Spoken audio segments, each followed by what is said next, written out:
নির্মাণের একদিনের মধ্যেই ফাটল কালভার্টে।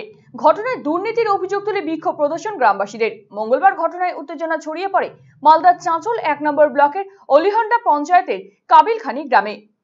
অভিযোগ, এলাকাবাসীদের চলাচলের সুবিধার্থে এই কালভার্ট নির্মাণের উদ্যোগ নেয় পঞ্চায়েত কর্তৃপক্ষ, কিন্তু নির্মাণ কাজ শেষ হওয়ার কয়েক ঘন্টা কাটতে না কাটতেই ফাটল দেখা দিয়েছে সেটিতে। এই ঘটনায় বাম কংগ্রেস জোট পরিচালিত পঞ্চায়েতের বাম উপপ্রধান মোহাম্মদ মাসুম রেজার বিরুদ্ধে দুর্নীতির অভিযোগ এনেছে স্থানীয় বাসিন্দা এবং তৃণমূল নেতৃত্ব। এমনকি কাজের দায়িত্বপ্রাপ্ত ঠিকাদার উপপ্রধানের ঘনিষ্ঠ হওয়ায় নিয়ম না মেনে নিম্নমানের সামগ্রী দিয়ে কাজ করেছে, ফলে যে কোনো সময় এটি ভেঙে গিয়ে দুর্ঘটনার আশঙ্কা প্রকাশ করেছেন বিক্ষোভকারীরা। যে কোনো দুর্ঘটনা এড়াতে ওই কালভার্টের পুনঃসংস্কারের দাবি জানিয়েছেন বিক্ষুব্ধরা। ব্লকের অলিহন্ডা জিপির অন্তর্গত কাবিলখানি বুথে জোট পরিচালিত অঞ্চলে একটি কালভার্টের কাজ করেছে, স্কিম করেছে। কালভার্টের স্কিম আছে ১,০৫,০০০ টাকা। তার মধ্যে গত পরশু দিনই কালভার্টটা করা হয়েছে, আজকেই কালভার্টটা ভেঙে করেছে। আপনারা দেখুন কালভার্টের অবস্থা কী। উপপ্রধানের নেতৃত্বে এই কালভার্ট হয়েছে এবং এই কালভার্টের কন্ট্রাক্টর আক্তার হোসেন যেভাবে কালভার্ট তৈরি করেছেন আশঙ্কাজনক কালভার্ট। এখানে দুর্ঘটনা সবসময় ঘটতে পারে, যখন তখন দুর্ঘটনা ঘটতে পারে আর কি। পরশু দিনই রাস্তা তৈরি হলো, আজকে রাস্তাটা ভেঙে গেছে। নিম্নমানের সামগ্রী দিয়ে পুরো কালভার্টটা তৈরি করা হয়েছে। কালভার্টের আপনারা ওটাকে তুলে দেখুন, আপনারা বুঝতে পারবেন কালভার্টটা কী দিয়ে তৈরি করা হয়েছে। একদম মনে হয় যে ৮ ভাগে ১ ভাগ কাজ করা হয়েছে। কোনো রড দেওয়া হয়নি, কোনো রড নাই। এবং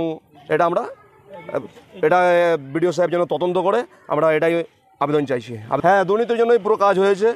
দুর্নীতি করেছে, এই কাজে প্রচুরভাবে দুর্নীতি করেছে। যদিও কাজ সম্পন্ন হওয়ার কিছুক্ষণের মধ্যেই গাড়ির ধাক্কায় এই ফাটল তৈরি হয়েছে বলে দাবি করেছেন উপপ্রধান মোহাম্মদ মাসুম রেজা। শাসক দল ইচ্ছাকৃতভাবে তাদের বিরুদ্ধে দুর্নীতির অভিযোগ তুলেছে বলে দাবি করেছেন তিনি।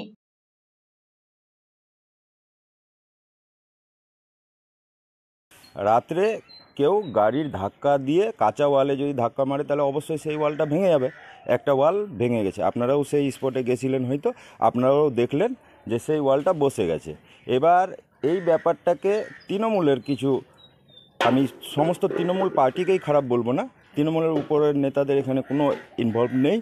এখানে তৃণমূলের কিছু ছেলে আছে যারা সমস্ত সময়, যে সিপিআইএম থেকে যেহেতু জিতেছি, কুলসিত করার জন্য আমরা স্বচ্ছভাবে চালানোর চেষ্টা করি এবং তারা চায় না যে স্বচ্ছভাবে চলুক। যেমনি ইদাম যে ওটা বসে গেছে, রাত্রে ধাক্কা লেগেছে, সেই ধাক্কার ফলে ওই ওয়ালটা ফেটে গেছে। একটা কাঁচা ওয়াল যদি সঙ্গে সঙ্গে ধাক্কা লাগে গাড়ির, তাহলে অবশ্যই ফাটবে। সেইটাকে আমরা রিপেয়ারিংয়ের জন্য আবার মিস্ত্রি পাঠাই। এরা মিস্ত্রিকে সেখানে কাজ করতে বাধা দেয়, এমনকি মারার মতো পরিস্থিতি। মিস্ত্রি তখন সেখান থেকে চলে যায়। দুর্নীতি হয়েছে, আপনারা তো স্পটে ছিলেন, সেই স্পটে দুর্নীতিটা কী হয়েছে